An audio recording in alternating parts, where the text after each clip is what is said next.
Hello, my dear students. Welcome to your SST class. We are doing the first chapter of history, and that is where, when, and how.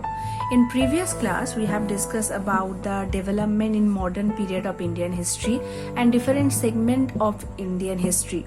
Okay, and also we have discussed about the changes in social, political, economic, and cultural life of India.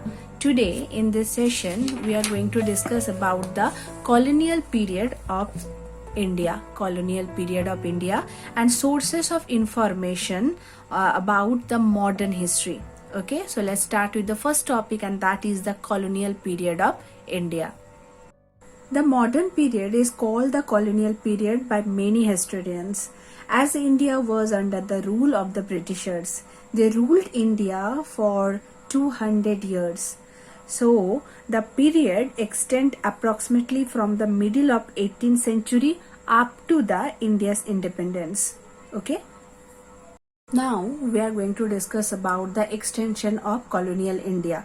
So Portuguese ruled over India from 1505 to 1961. Okay. East India Company ruled over India from 1612 to 1757. Company rule India means the successor of East India Company ruled over India from 1757 to 1858. British rule in India 1858 to 1947. British rule in Burma 1824 to 1948. So my dear children, you can understand easily the colonial period in India from this chart. Colonial period tell us how the British established their control over India's political and economic system, and how India's culture and society came under the influence of the British rule. So every rule and laws has two prominent sides, positive side and negative side. We can see the same in British rule in India. So the positive sides of British rule in India, just like it brought some peace and order to countryside. Okay, the British revised the legal system to promote justice for Indians regardless of class or caste. Already we discussed this point in previous class, isn't it? Railroads help the Indians move around the country. तो अगर हम लोग बोले कि British government का सबसे बड़ा gift क्या था इंडिया पे, वो था transport system, improved transport system. तो बहुत अच्छा एग्जांपल है railway. Okay, again another side is improved education system also. But apart from the positive sides, it has some negative sides also. So British people knew little about India achievement. Okay, Indian achievements, and dismissed Indian culture and contempt. Obviously अगर बाहर से कोई आए तो जो local people है, जो country people है, उसका जो इमोशन है, कल्चर है, रिलीजन है, रिचुअल्स है, वो तो समझेंगे नहीं. सो वो लोग जो थे वो इग्नोर करने लगे. ब्रिटिश जो थे वो इंडिया का जो रिचुअल्स, रिलीजन थे, वो कल्चर थे, वो सारे इग्नोर करने लगे थे. So ignoring the countries people emotion, इसके साथ ऐड हुआ था क्या, exploitation, destruction of local industry. इसके बारे में हम लोग प्रीवियस क्लास में ऑलरेडी डिस्कस कर चुके हैं, इज ना. सो ओके, डिफॉरेस्टेशन था, उसके साथ था फेमिन. फेमिन जो है वो है भुखमरी, हंगर. ओके, सो ये सारे जो नेगेटिव इफेक्ट थे वो pretty much more than the positive effect. Let's move to the next topic, and that is sources of information about modern history.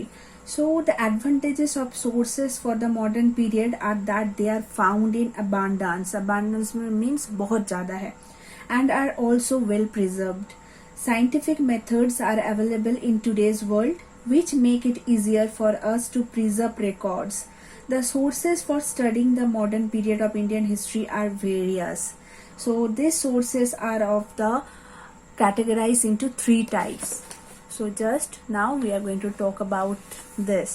So sources of information we can divide it into three parts: official records, literary sources, and third one survey and census. Okay, today only we will discuss about the official records. Children, we are going to study about the official records in details.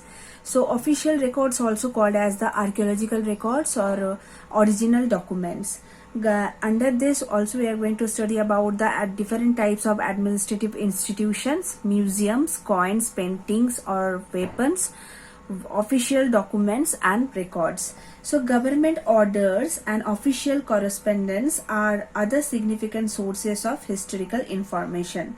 These are well documented and preserved in the archives and give us a first-hand knowledge of the events of concerned period. So apart from this, also we are having some archaeological sources. This include the buildings spread across the country such as Gateway of India, Indian Gate, Parliament House, Rashtrapati Bhavan. They also include coins, paintings and weapons of this period. So my dear children, that's the end of today's session. Just revise all the topics and make a summary. We will meet in our next class with new topics. Till then, bye, take care and happy learning.